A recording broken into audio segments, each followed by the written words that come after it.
In the deserts of Arabia, an insurgency war was raging years before I got to France. Tribes of Bedouins had united to fight a war that was very different from the one we fought in the trenches. Using small, mobile units, they challenged the might of an empire, and they were rallied around the ideas of a single, influential warrior. Ideas of freedom and change.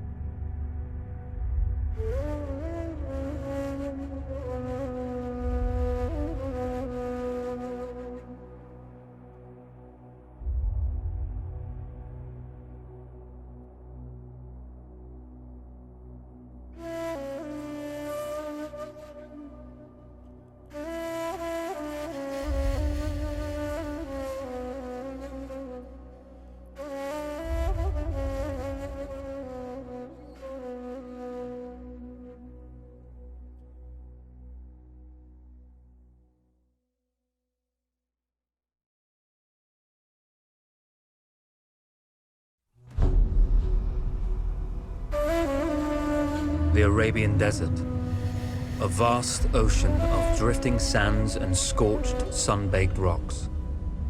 Beneath these endless dunes, oil, the lifeblood of our new mechanical century. For more than 400 years, the Ottoman Empire has ruled these lands, controlling all that's to be found here. But the Ottomans do not rule unopposed.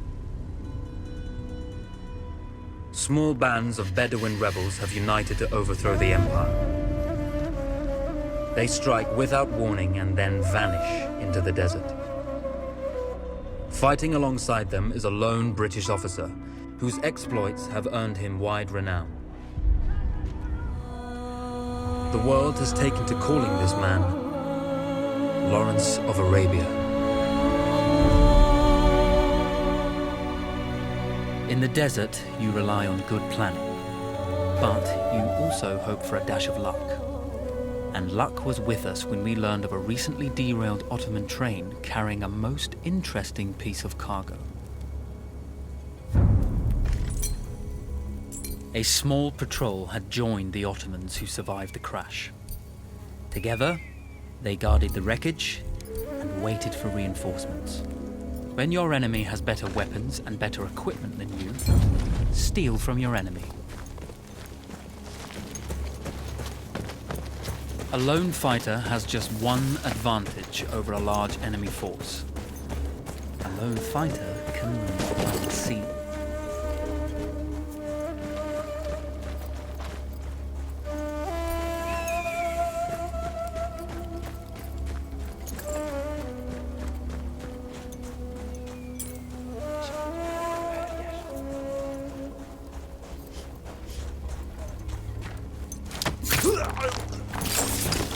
Though powerful and efficient, firearms would often attract attention. You had to be prepared for the Ottomans to respond in kind.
Come out! It's over.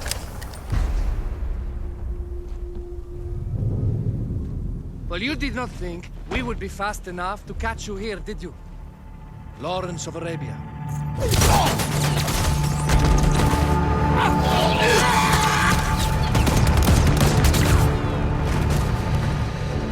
Actually, I was rather depending on it. Lawrence. Well, this is very clever. Now the hunter becomes the hunted. So who might you be? How enchanting you are, my dear. Ahmed. I'll show you enchanting. If it weren't for you, I'd be free. Free, is it? You'll be free when you're dead. And I'm happy to tell you, the Empire intends to grant you all this freedom very soon. Even now, an engine of destruction scours this desert, obliterating your allies, your families, your homes. Soon there will be nowhere to run. Nowhere to hide. Soon all that you know, and all that you love, will be ashes. You will all be free to die. Oh. Ah, you animal! Zara.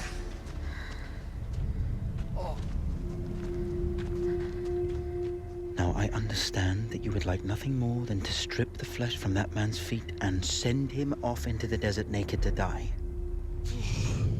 But think about it. You're right.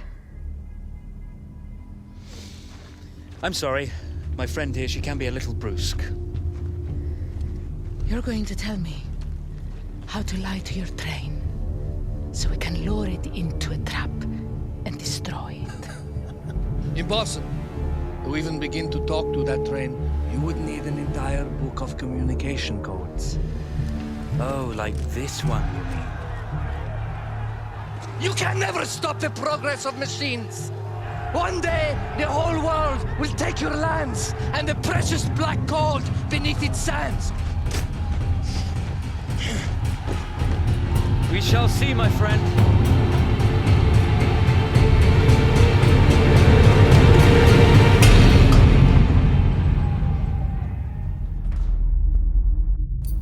Of course, obtaining the codebook was not enough.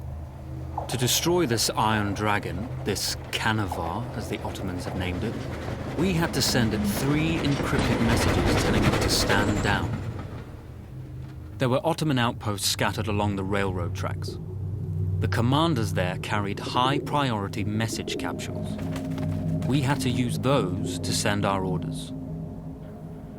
Infiltrating the village wouldn't be easy. A full detachment of Ottoman soldiers had occupied it. The Ottomans had chosen an isolated location for their desert outpost. It seemed lightly defended. It was also well stocked with arms and equipment. The ancient ruins were all that remained of a civilization now lost to time. The Ottoman Empire brought in the modern world with a host of armored vehicles and field guns. 3 commanders to eliminate, 3 personal message capsules to be stolen, and then sent with our false orders. How Zara tackled this dangerous and audacious mission was up to her. The Bedouin treasured their horses, and in return, those animals granted their riders unparalleled speed and mobility.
kaçamaz.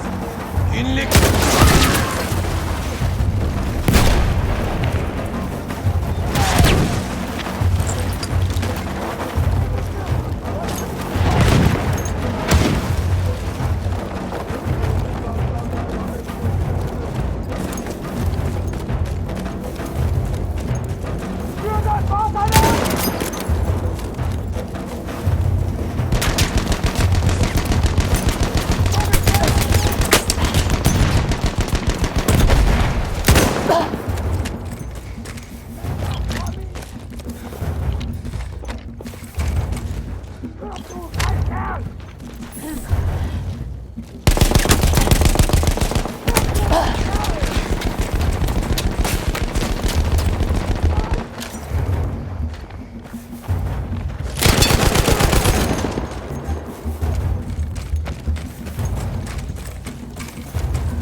A single order would be enough.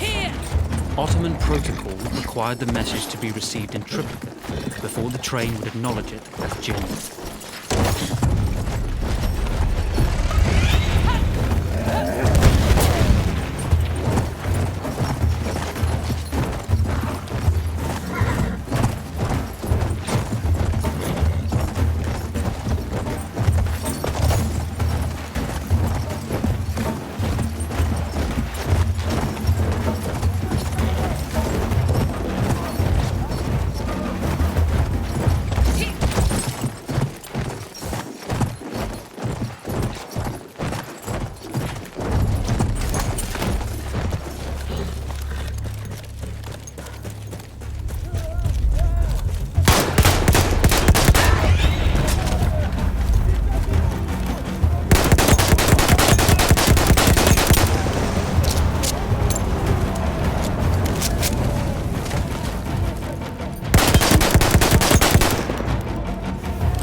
We were putting a great deal of trust in Zara's capabilities. But I had complete confidence that she would carry the day.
You see, the message had already been sent, my dear.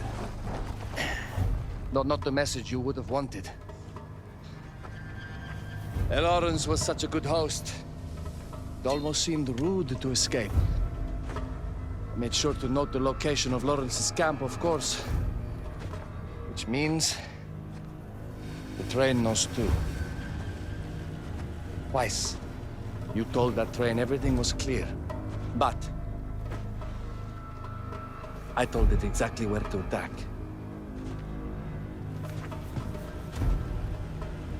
The beast has your scent, my dear. And it's coming to slaughter you and your little band of rebels. First, the firestorm from the cannon. Then, up close with the troops to slaughter any survivors.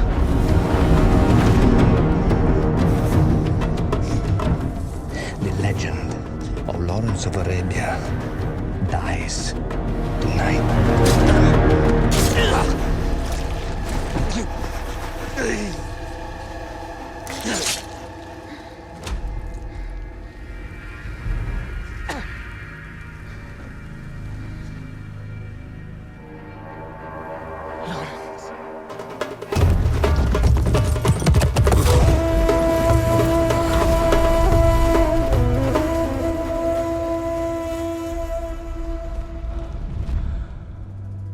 You slipped away just in time. Tilkitchi was a fool to think we'd ever stay after he escaped. The Canavar won't stop hunting us. No, it won't. Let me think. The train's coming a long way. So it'll have to stop to take on water. That's where we strike. Agreed. I'll deal with any sentries, then rig explosives on the track. Yes, and I'll rally our fighters. When I blow the lines, the train will be trapped. So when you hear the blast, you need to attack them with everything you have. It's good. But you know that there's a chance the men may not come. You may set off those explosives and find you're out there all alone. You know that.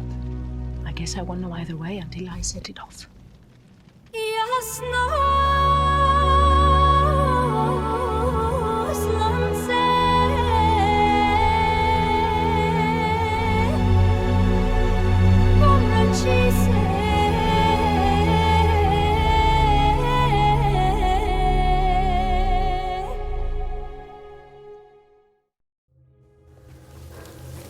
Man makes plans, and God laughs. As it turned out, the small town where we would ambush the train had a significant enemy presence. Those troops would have to be dealt with before the explosives could be set.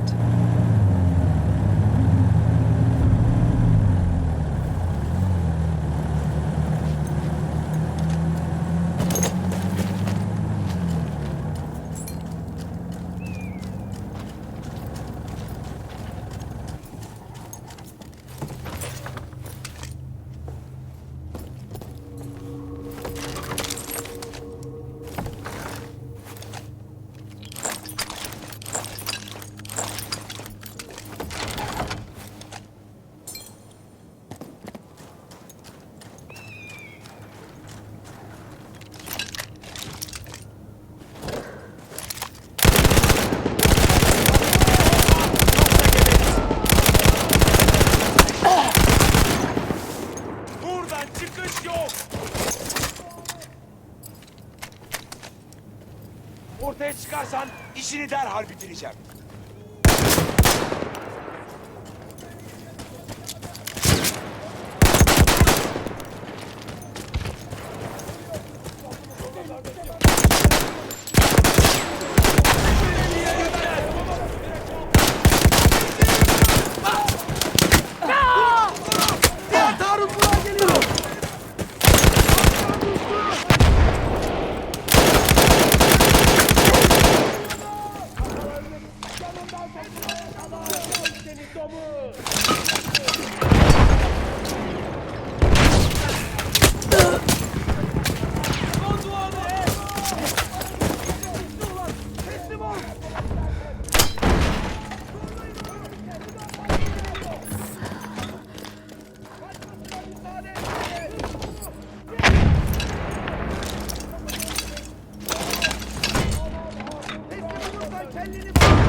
Yanından sokulmaya çalış!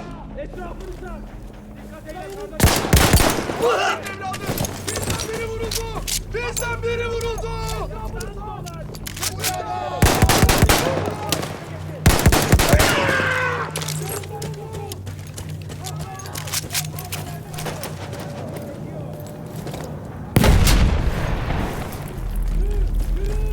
Hazır ol!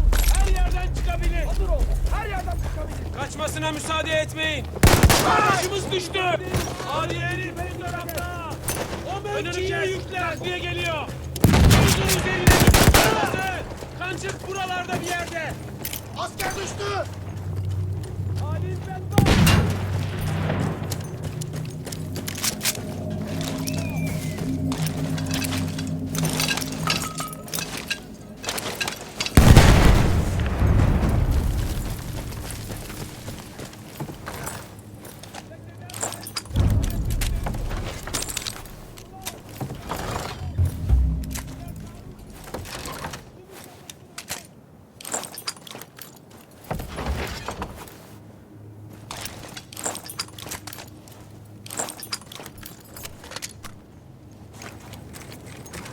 Once Zara secured the town, the trap could be set for the arriving train.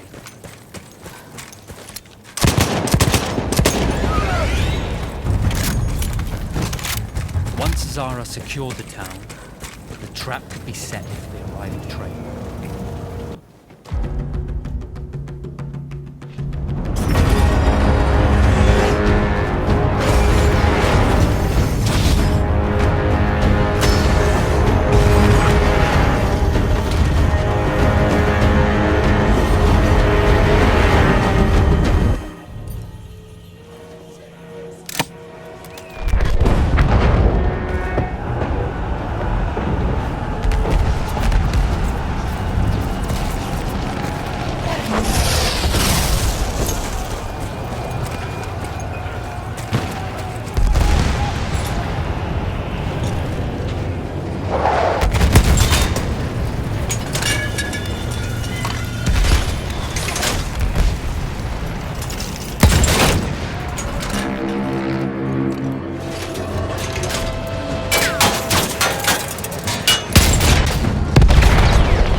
Vengeance can be a sweet or bitter brew. How did you find it, Zara?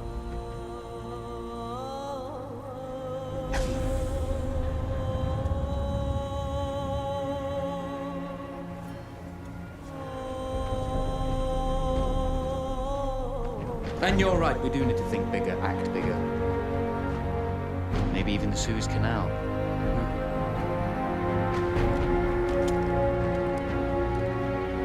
Tell me, what do you know about battleships?